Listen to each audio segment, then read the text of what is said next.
강화도 조약 이후 일본으로 수출되는 조선의 쌀이 늘어나면서 나라의 쌀이 점차 부족해지게 되었습니다.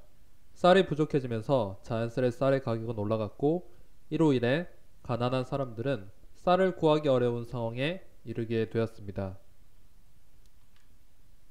최익현이 얘기한 것처럼 대량 생산이 가능한 일본의 물건과 생필품으로 이루어진 조선의 물건을 교류하면 조선이 손해를 크게 볼 수밖에 없었습니다.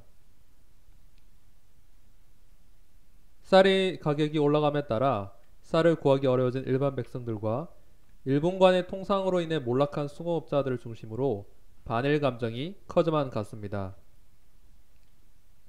한편 병인양요와 신미양요를 겪으며 고종은 서양인들과 같은 군대를 만들고 싶어 했습니다.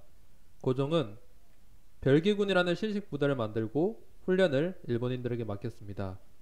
신식 무기와 옷이 제공된 별기군과 다르게 구식군인들은 급료도 제때 지급받지 못하는 차별 대우를 받고 있었습니다. 1년째 나오지 않던 급료가 나온다고 해서 기대를 하던 구식군인들은 급료로 받은 쌀에 모래와 겨가 섞인 사실을 알고 분노합니다. 구식군인들은 일본 공사원과 부정부패와 사치를 일삼던 왕비와 왕비 일가에 대한 분노로 궁궐을 습격하였습니다. 왕비는 도망가고 고종은 아버지 흥성대원군에게 권력을 넘겨줍니다. 이를 이모년의 구식군인들이 일으킨 난이란 뜻으로 이모군란이라고 합니다. 이모군란으로 권력을 잡은 흥성대원군은 구식군인들을 물러가도록 명하고 고종 이전의 나라로 되돌리려 하였으나 청나라군이 흥선대원군을 청나라로 납치해가면서 나라의 권력은 고종에게로 다시 넘어갑니다. 고종이 다시 권력을 줄 수 있도록 도와준 청나라의 조선에 대한 간섭은 점차 심해지게 됩니다. 청나라와 고종은 조선의 개화를 원하였습니다. 개화는 열다 개자와 되다 하자가 합쳐진 말로 새로운 사상, 문물, 제도 따위를 가지게 됨을 뜻합니다. 당시 개화에 대한 생각은 크게 조선의 법과 제도를 바탕으로 천천히 개혁하자는 생각과 제도와 사상 등 나라 전체를 개혁해야 한다는 두 가지 생각으로 나뉘어져 있었습니다.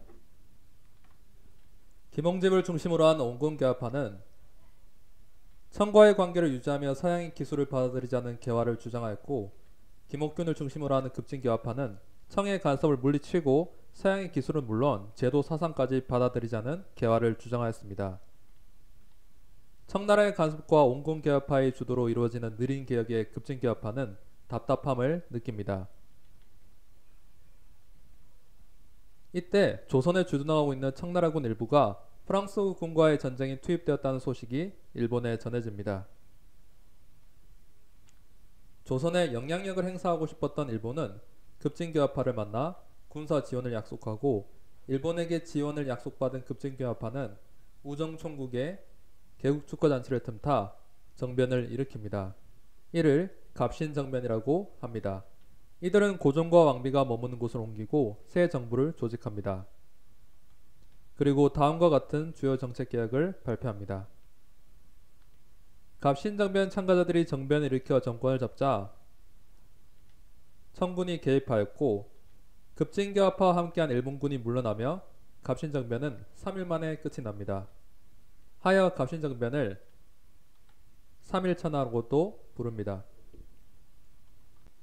갑신정변은 일본의 힘에 의지하고 많은 사람들의 지지를 받지 못하여 실패로 끝이 났습니다.